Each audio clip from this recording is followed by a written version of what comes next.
Well students, आज हम बात करते हैं solubility of gases in liquids. Means ऐसे लिक्विड सॉल्यूशन जिनमें सल्यूट गैस होता है। Gas is solute and liquid is solvent. बच्चे, ये तो हमारा कॉमन एक्सपीरियंस है, हम जानते ही हैं कि एक्वेटिक लाइफ के सर्वाइव करने के लिए सफिशेंट अमाउंट में ऑक्सीजन जो है गैस वो वाटर में डिजॉल्व रहती है। तो existence of aquatic life in lakes or rivers or even sea etc is due to dissolution of oxygen gas in water. This is commonly known to each one of us. ऐसे बच्चे, soda water जो है contains CO2 dissolve in water. ऐसे और भी कई gases हैं जो दूसरे लिक्विड में डिजॉल्व रहती हैं, जैसे इथाइल अल्कोहल में, बेंजीन में। तो ये सभी इस कैटेगरी में आएंगी, gases in liquids.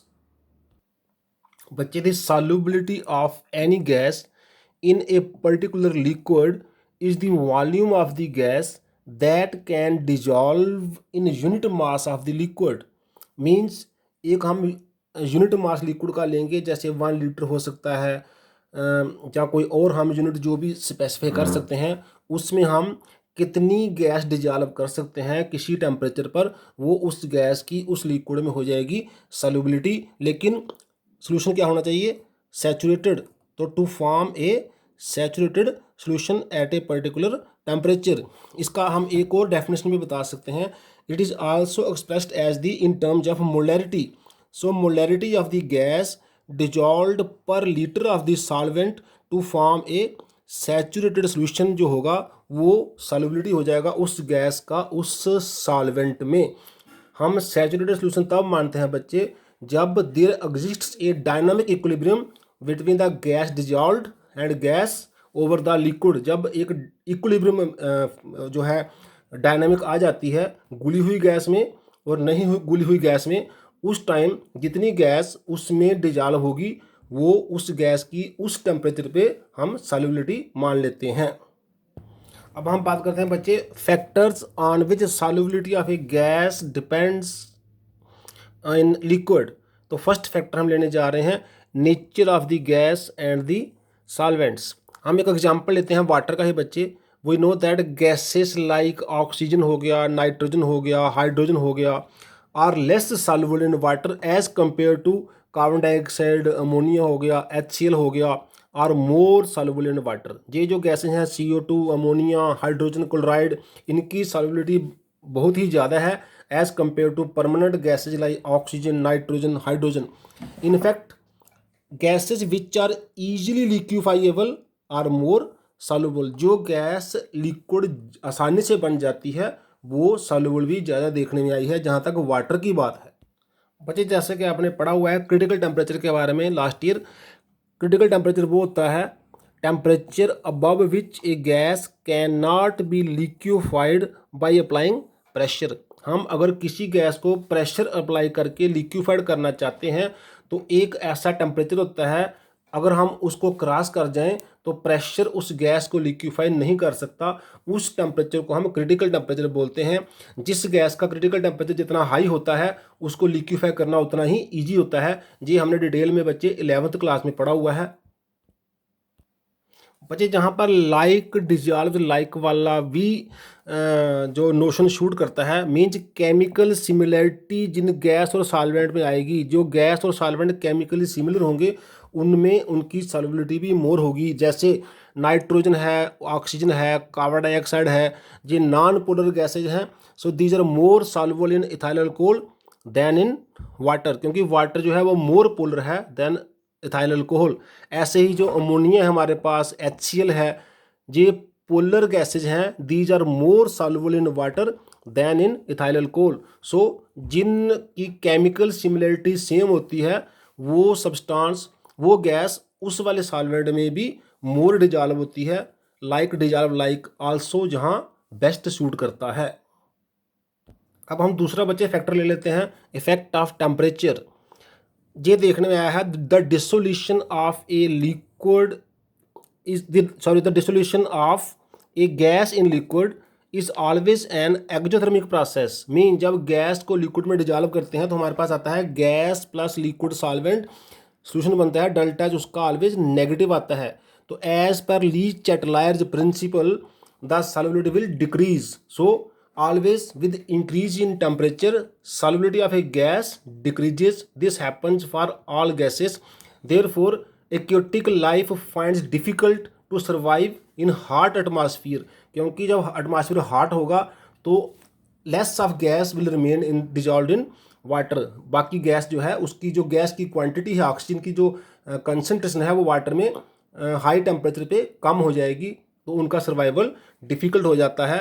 So for every gas the solubility decreases with increase in temperature due to its exothermic nature. जब सबसे इम्पॉर्टेंट फैक्टर हम करने जा रहे हैं effect of pressure on the solubility of gas in liquid. ये सबसे important इसलिए है क्योंकि हम जानते हैं प्रेशर जो है वो गैस को कंप्रेस करती है। जैसे कोल्ड ड्रिंक में जो बॉटल होती है उसमें CO2 गैस अंडर प्रेशर उसमें डिजॉल्व की होती है।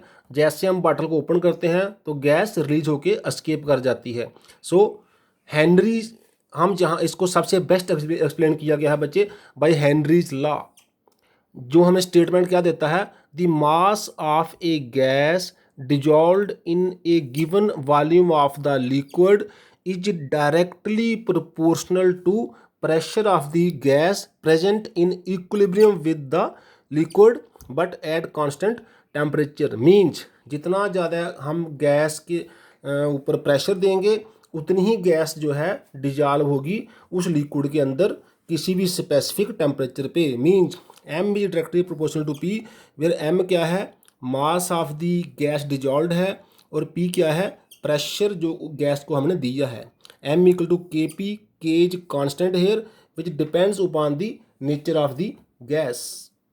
बच्चे अगर हमारे पास मिक्सचर ऑफ गैसेज हों किसी सॉल्वेंट में dissolve, for mixture of gases in equilibrium with the solvent, means एक सॉल्वेंट में जब एक से ज़्यादा गैस हो एट ए पर्टिकुलर टेम्परेचर, तब क्या होगा, the solubility of any gas, उस मिक्सचर की किसी भी गैस की जो सॉल्युबिलिटी है इज डायरेक्टली प्रोपोर्शनल टू करेगी वो भी, लेकिन उसी के प्रेशर को, to partial pressure of that gas. So solubility of any gas is directly proportional to partial pressure of that gas। ऐसा हमें बताया डाल्टन ने। जैसे डाल्टन हमें डील करते हैं कि अगर हमारे पास मिक्सचर ऑफ गैसेस हों तो जो उसका टोटल प्रेशर होता है, वेपर प्रेशर, उस गैस इस मिक्सचर का वो होता है sum of the partial pressure of all the gases. वही हमने जहाँ पे अप्लाई किया है। अगर एक से ज़्यादा गैस किसी लिक्विड में डिजॉल्व है तो उस गैस की जो कितना डिजॉल्व है वो उसके अपने पार्शियल प्रेशर पे डिपेंड करेगा। This is from Henry law को हमने डाल्टन लॉ के साथ मिला दिया।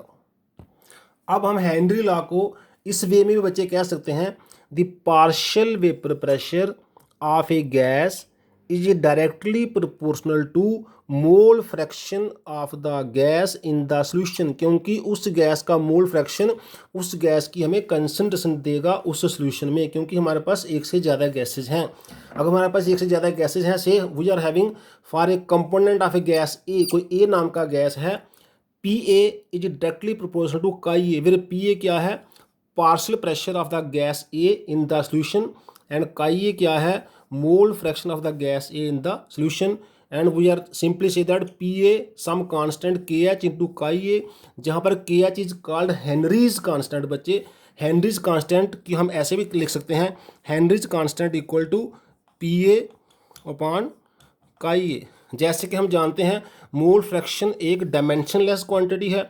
सो KH के जो हेनरी कांस्टेंट के जो डायमेंशन है वो होंगे पार्शियल प्रेशर के बराबर। मीन्स जो प्रेशर के डायमेंशन है वही KH के डायमेंशन है। मीन्स KH के डायमेंशन होंगे BAR बार, जो हम प्रेशर के लिए जो भी हम प्रेशर को डायमेंशन देंगे वही डायमेंशन KH को देंगे।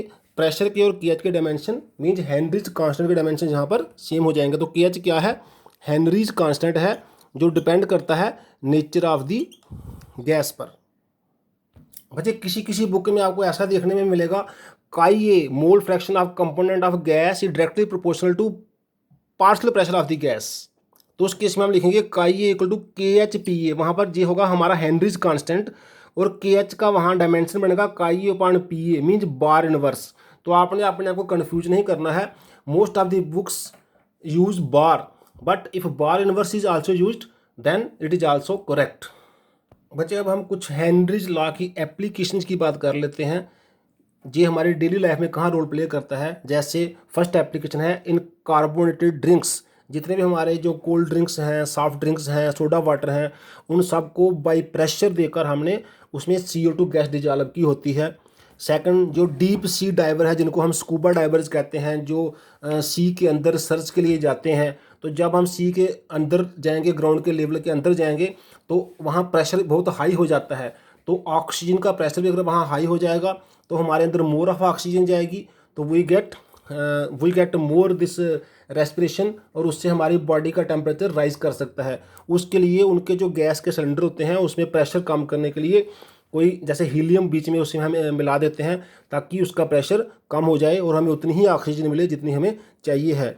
ऐसे in the function of lungs में जैसे हम ऑक्सीजन ले जाते हैं, जब एयर से ऑक्सीजन एंटर करता है तो उसका प्रेशर हाई होता है, एटमॉस्फेरिक प्रेशर होता है। जैसे वो गैस हमारे अंदर जाती है तो आगे बॉडी में प्रेशर कम होता है, तो वो ऑक्सीजन जो हेमोग्लोबिन ने कैच किया है वो लो प्रेशर होने की वजह से छोड़ता जाता है, और बॉडी अपनी जो ऑक्सीजन है वो अपनी एक्टिविटी करती है, जो मेटाबॉलिज्म प्रोसेस करती है। अगर बाहर हाई प्रेशर अंदर लो प्रेशर ना होता तो ऑक्सीजन अंदर रिलीज नहीं होती, तो हमारा मेटाबॉलिज्म पॉसिबल नहीं हो पाता। ऐसे ही for the people of high altitude, जब हम हाई अल्टीट्यूड में जाते हैं तो हमें वीकनेस फील होती है, जिसको हम एनोक्सिया कहते हैं। वो वीकनेस, क्योंकि वहाँ पर हाई अल्टीट्यूड जाने पर क्या होता है, प्रेशर कम हो जाता है। प्रेशर कम होने से ऑक्सीजन की क्वांटिटी कम हो जाती है, तो हमें उतनी ऑक्सीजन नहीं मिल पाती जितनी चाहिए है। उसके लिए हमें ऐसे सिलेंडर वाला ऑक्सीजन लेनी पड़ेगी जिसमें उसकी कंसनट्रेशन हमारे जो चाहिए है उसके 1 एटमॉस्फेयर प्रेशर के बराबर होगी। तो ये कुछ एप्लीकेशन है हेनरीज लॉ की। थैंक यू वेरी मच बच्चे, आज के लिए इतना ही। हमने आज डिस्कस किया है this dissolution of gas in liquids.